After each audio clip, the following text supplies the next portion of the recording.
Join the show tonight. Man, probably in the process of buying a new trophy case if I was betting, man. He's led the Ferris State Bulldogs to 3 national championships out of the last 4. It's the head ball coach himself, the long overdue D1R debut of Coach Tony Annese. Coach, what's going on, man? Hey, Kobe. Yeah, I know I was concerned that you were just going to ignore me for the next few years. That's Come on. Come on. a fan from a distance thought your show was pretty cool, unique, and so I'm so happy to be on finally. I was hoping maybe a year ago, but finally, I guess it took three national championships for you to Come finally on. get me. You're the man. I appreciate that a lot. I mean, we're talking about the territory of death, taxes, the Bulldogs making a run. I mean, that's the kind of territory we're in right now. It is a blessing and it is humbling to finally have you on this show to talk about your squad, Coach. I'm pumped, man. No, I appreciate you having me. And, just to get right into this thing, we got to talk about, I'm assuming you have this thing almost scheduled at this point. Every year when you make these playoff runs, you got that pre-programmed message that goes out to the recruits saying, hey, would love to get on the road right now. Would love to be getting back with the messages. We're still playing for some hardware. Do you have that ready and scheduled to go for this fall or not quite yet? Well, no, I never really take anything for granted, truthfully. So Good answer. Good answer. It's hard to make the playoffs, man. So I'm paranoid at the highest level. Even this past year, we got to the point where I'm thinking, boy, if we lose this game, we may not be in the playoffs. And obviously we've made it for 10 straight years, so it's a blessing. That's always an afterthought. All of a sudden, I'm like, goodness gracious, we're way behind in recruiting, and how are we going to catch up? And we've always been a philosophy of just trying to take it slow because you don't want to make early reaches, But sure. This summer, we've really done well with some good guys, and so we're excited about that. Maybe it'll be less stressful in December when if we do make a run and we are still playing in that month. 100%. And the winning speaks for itself when it comes to the recruiting trail, of course. You show up now and you have this presence that comes with you, and that's credit to what you've built there. But we got to talk about what's planning on being built in the future down there at Big Rapids, the announcement that we helped put out earlier this week about this new indoor facility, man. This is something that looks absolutely incredible from the renders and the visuals that we've come to see already. How long has something like this been inside of the conversation, and what kind of importance does that serve to you and your program down there at Ferris? Well, it happened when we got a new president, Dr. Bill Pink, rolled in there. And I remember him and I walked into the sports complex at the same time for some event. I can't remember what it was, but so we're walking shoulder to shoulder, and he's like, man, we got to do something with that stadium. And I'm like, that's awesome that you noticed that we have to do something with the stadium. So he's a guy that sees it. Unfortunately, there's always a lot to do for guys that are taking over anything, let alone being a college presidency. So he has a lot to do. But we are building, currently under construction, a residence hall in the north end zone, which will look really cool. And then that was his phase 1 dream, to get that going, and then have the other phases to go with it. And so our visitors bleachers there have to be changed, so that's phase 2. And then along with that will be an indoor, and we got to do things for our track team, our softball team, our soccer team, and obviously football. So when I went up to that dome every other year, well, actually we stopped there every year because if we played tech, we always went there to practice. So we stopped there every year, and we're like, man, I mean, what a beautiful opportunity to be indoors. So it is an advantage in a lot of regards. People ask me, hey, will you use it that much? And the answer is no. Maybe once or twice.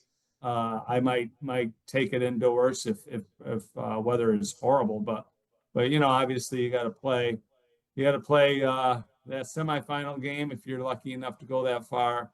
And fortunately, we played the semifinal game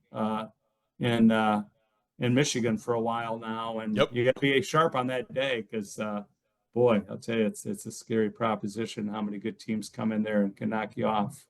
Yes, Bulldogs not going soft. That's the headline there. Not taking every practice indoors. But like you said, it's a competitive advantage. It's a recruiting advantage. You look around the conference, schools like Northern, obviously with the Dome, but also going downstate, Grand Valley, Saginaw, posting some of the more premier indoor facilities at the Division II level. You got to keep up with the Joneses, man, at some point. And another piece of that, you guys on the recruiting trail, we'll talk a little bit more about this. You've got a great track record of going down south. I think Florida specifically, you've had some impact makers come up from the Sunshine State and be a big piece of this program.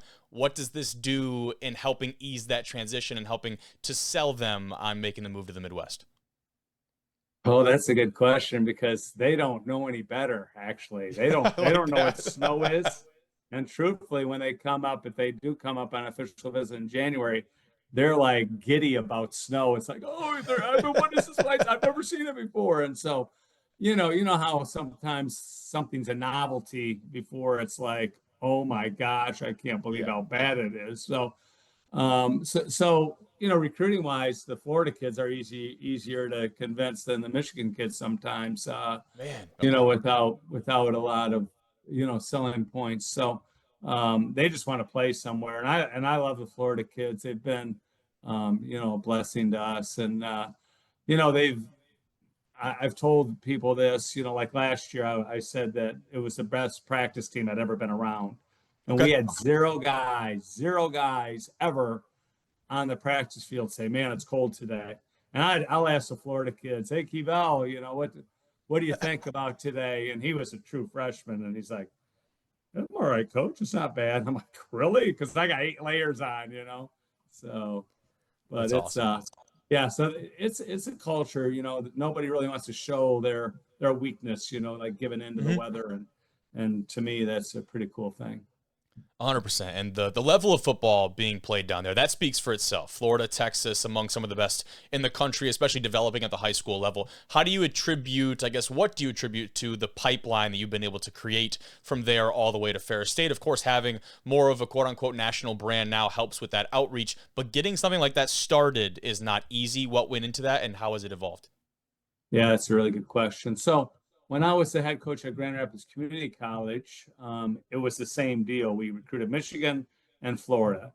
And back then, it was basically recruiting non-qualifiers out of Florida Okay. because it was a JUCO. So you're trying to get people who can't go to a 4-year institution. And so you go get guys that, have had maybe some academic challenges. And so then we cultivated relationships, and so those relationships still exist, um, with the high school coaches. And so I just always thought, the Florida coaches are so welcoming, that you walk in the door. It's hard sometimes in Michigan.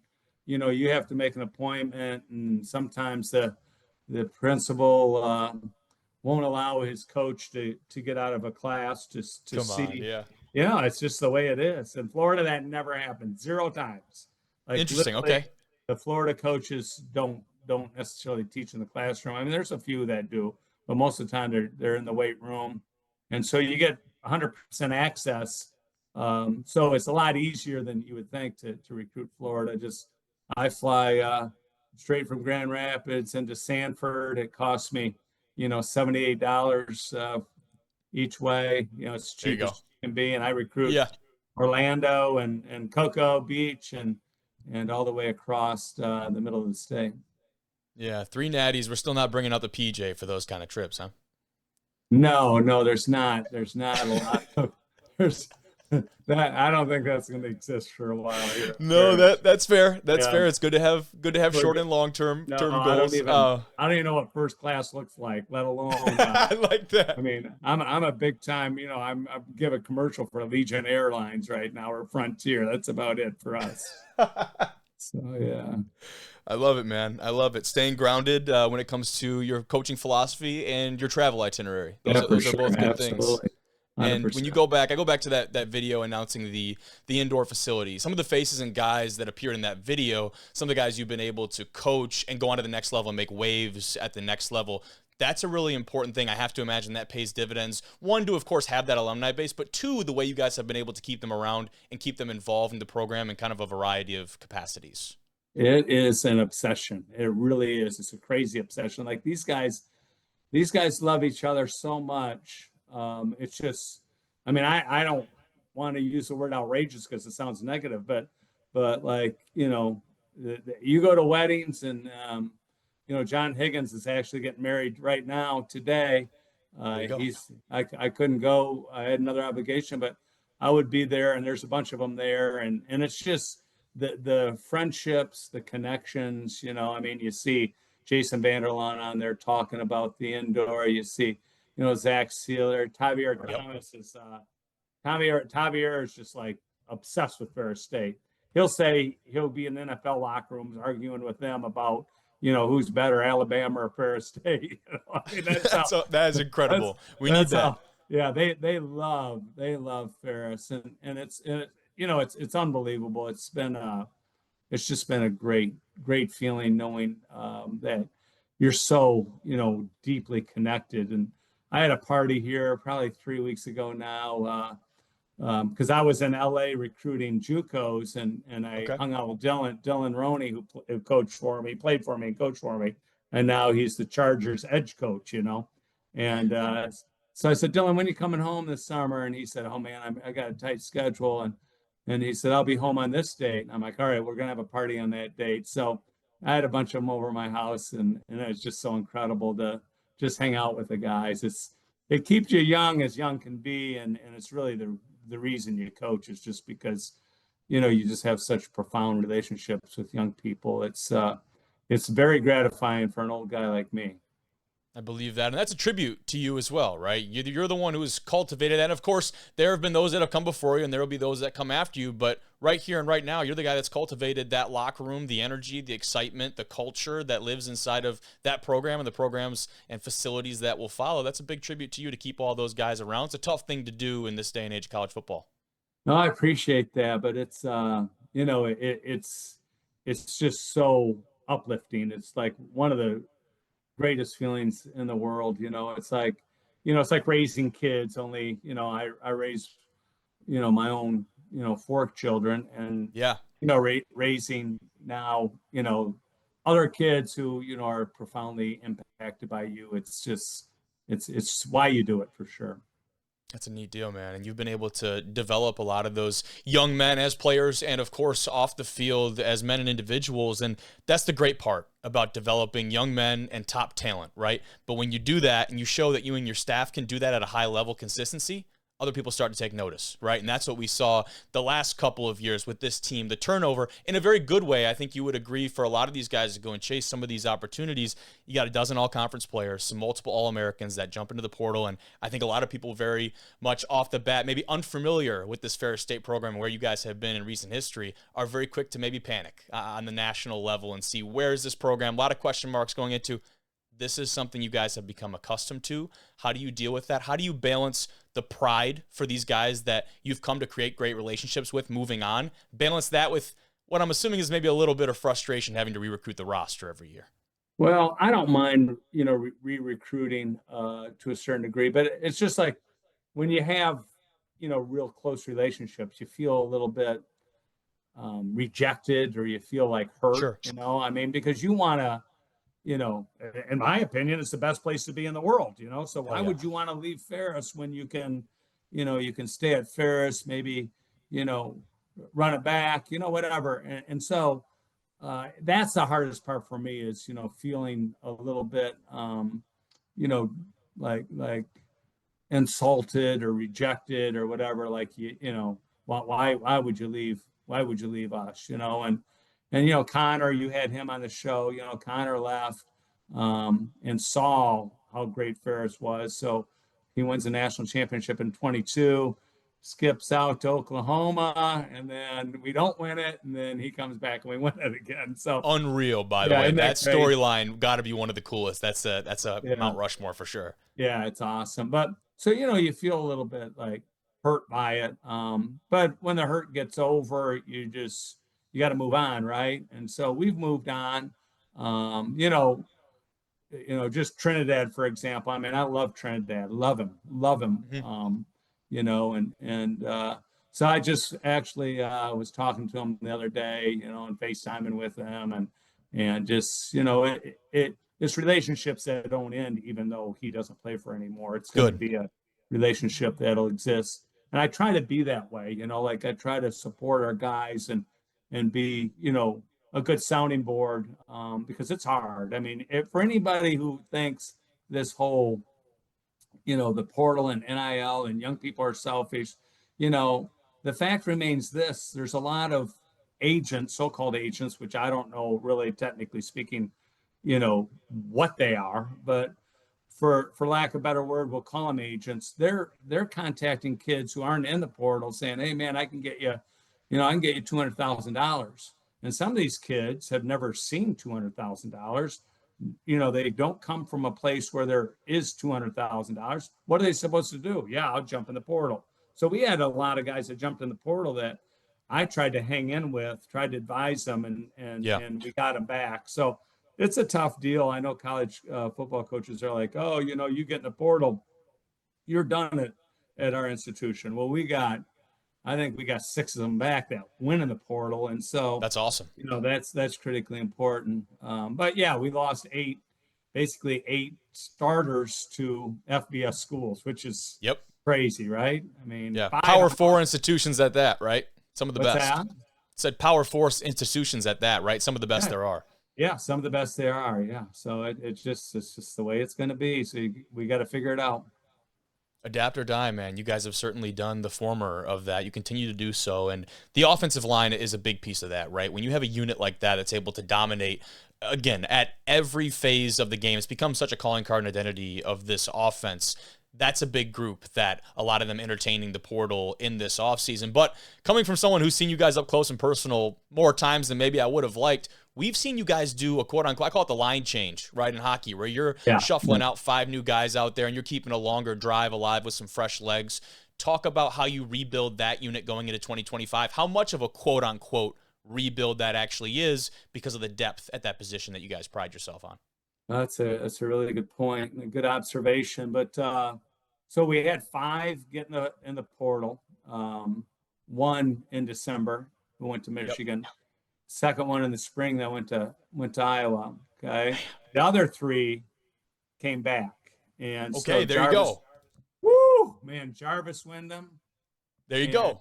Him and Bob Anderson came back, and so 3 of them. That's news. That's news. Yeah. That's big time, Coach. Yeah. That's huge. Yeah. And so 3 of them are back, and then we've got some good young players behind them. So I'm going to proclaim it right now. It's going to be the best offensive line we've had ever. Hell yeah. And I'm just saying, people are saying seriously. I'm like, no, I think this will be the best O-line we've ever had. Now depth is, the line changes and playing 10 dudes. It may not be 10. This past year, we probably played 7 or 8.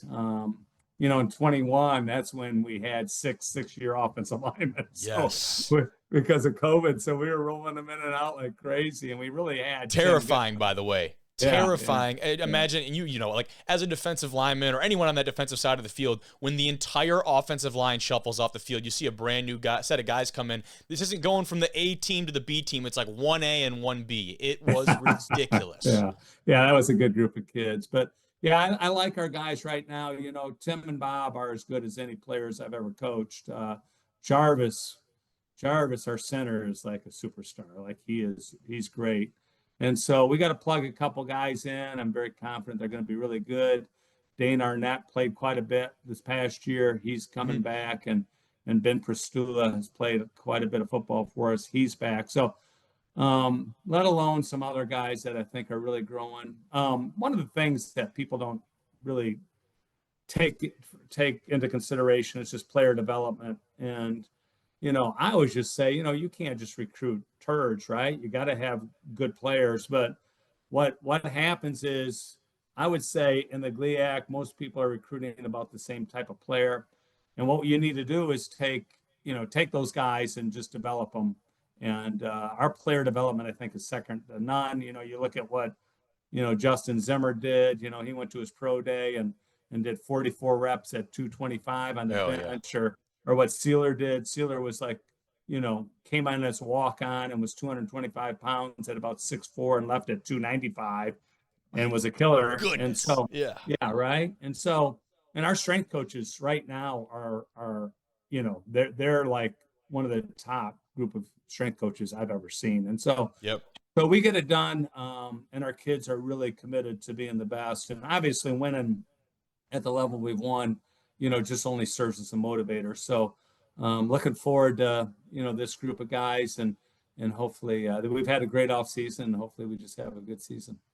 Yeah, man. And I, coming out of Lake Orion, obviously had the chance to play against Tim and Bob over at Adams. So I've definitely seen those guys up close and personal. Those squads over there, they had a lot of big-time players come out of that program. Nothing that you haven't heard before, nothing you don't already know. But sticking on the topic of this offense, man, tell me what having a seemingly healthy Carson Golker does for this lineup and this team in 25.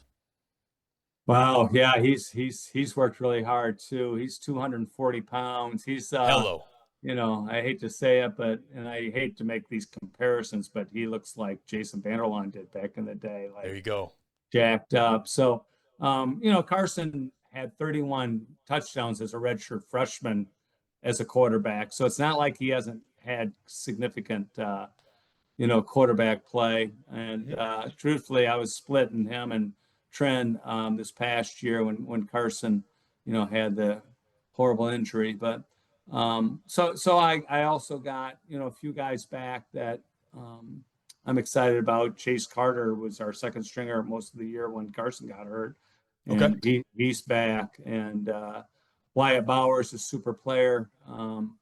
He's got the capability of doing it. So it'll be fun. Trinidad was around all spring. He couldn't participate in spring because he had an injury, just a mild injury, but he didn't participate at all in spring, and he would be like watching Wyatt Bauer, and he's like, "Oh my gosh, he's so much better than I was when I was that age." I like that. I like that. Yeah. So Trinidad really actually was around every day and almost served as like a quarterback coach for me, which is really cool for him to do that for us. That's a neat deal. Yeah, that redshirt freshman year, NCAA record, by the way, those touchdowns for Carson, I'm sure, again, you're already aware, but that's going to be a big piece. And I think people are very quick to forget, what that team looks like. But, Coach, that is incredible. One kind of last piece for you I want to talk about, and you and I both know football, greatest sport on earth, and a big reason for that is the diversity in the locker room. Diversity of backgrounds, of opinions, of race, of social. I could get on the list, right? You're a guy who's got a track record of giving a lot of these guys second chances. It's something I admire about you. I think a lot of people hold that same opinion, whether it be bouncing back from an adverse situation, a mistake in the past. How do you take those guys, bring them into your program, make them buy into what we'll call the Ferris State way, and help develop them on and off the field? Yeah, love is the catalyst of our greatness, and love is power. And people don't, people don't understand how uplifting love will bring a person. And so, Yeah. We're way too easy to condemn, right? I mean, this kid did this kid did that, and life's a long time, man. And when I went to Muskegon High as a head coach in 2000. All right, I'd never been in a place where there was so many disadvantaged people, right? And so I went to Muskegon in 2000, and you could see the pain in a lot of the people's faces, not just football players, but just living in areas of poverty and not having the gifts that a lot of people have handed to them, by the way. Yeah. And so I saw that. I was never really exposed to that. I grew up near Flint, but I wasn't in Flint a lot. So I didn't know how some people live challenging lives. And so when I was there, I'm like, oh my gosh, I'm just going to commit myself to, being everything a young person needs. And, if they screw up, I'm still going to be everything they need. And, there are times where you're like, okay, I can't extend myself any further. It's over. That happens. But most of the time, all right, I'm just gonna throw it out there. I'm gonna extend myself. I'm gonna work to make this kid successful. And those are really the ones those are the huge victories, because Absolutely. ultimately, 100%. you sit there and say, oh, I've got Chase Carter. Well, he came from Edgewater, Florida. He's a 4.2 GPA and 1380 on the SAT. Chase Carter, I love him. but he doesn't need Tony Annese. But there are guys that need Tony Annese, and they need him every day, and so we're trying to just like give young people the feeling that we just love them and uplift them and help them to see that, living a great life is worth doing. We talk a lot about mental health, and we do a lot in regards to supporting young people and all their needs. And that, to me, should be the number one goal for a coach. A holistic approach, right? I think that's a great way to kind of encapsulate that. And it's something that I think, for the better, a lot more people are starting to incorporate that into some of their philosophies and their methods. And, better late than never, a lot of these people are starting to get on board with that. But Coach, what else do we need to know about this team heading into 2025 when it concerns in between the white lines, this squad? I think that it's a good group of young men. We got some good returning starters on defense. Haven't talked about them much, but Tyrone Fowler, he scored a touchdown in the national championship game on a swoop and score. Tim Allen had a couple sacks. Those are really good players. Our inside, we lost Victor Nelson, and he was like a superstar player for us. But Caleb Davis has had a great offseason, so he's like 305 pounds, looking great. There you go. We got some good linebackers. We lost virtually all our linebackers, but Nolan Ziegler is a guy that, he's one of those guys that we're talking about that, just needs love, and we've taken care of him, and he's really in a great place. Excited about what he can do. He's a Notre Dame transfer. And then, Jay Pace started for us for 4 years back in the secondary. Alston Ware started for a couple years. We got some other guys that really we feel great about. EJ started for us at safety in the national championship game. So I think it's a good defense. And then offensively, I've talked enough about them, but I think that, we got Cam Underwood back, who scored 2 touchdowns in the national championship game at receiver. Brady Rose is back, who's like a superstar. Tariq Brett had a great season for us. Deion Small actually was out last year from an injury. He's back. He was a great player for us. Jeremiah Lee, it goes on and on. We got a lot of depth. And then the guy that I really think really excited about is Zach Ahern is going to be a running back. He's 230 pounds, and I think he's going to plug in there and do really well. So a lot of good players back. So I cried that we lost 5 offensive starters to FBS schools, but I still think we can do some good things. Yes, sir. I'd concur. Absolutely. Coach, thank you very much for your time, man. Thank you. Absolutely I appreciate incredible. Yeah. What's that? I appreciate you finally having me on. Yes, sir. Like I said, long overdue. Thank you very much. I appreciate you. Obviously we'll be following along this season, and hopefully we can cross paths, get down there, and just witness it in person, man. I'm excited. Yeah, no, I appreciate you having me. Come up, we come to talk, so maybe you can come to that game and check us out. So. Yes, sir. Sounds good. All right, Coach, thank you very much, buddy. my friend.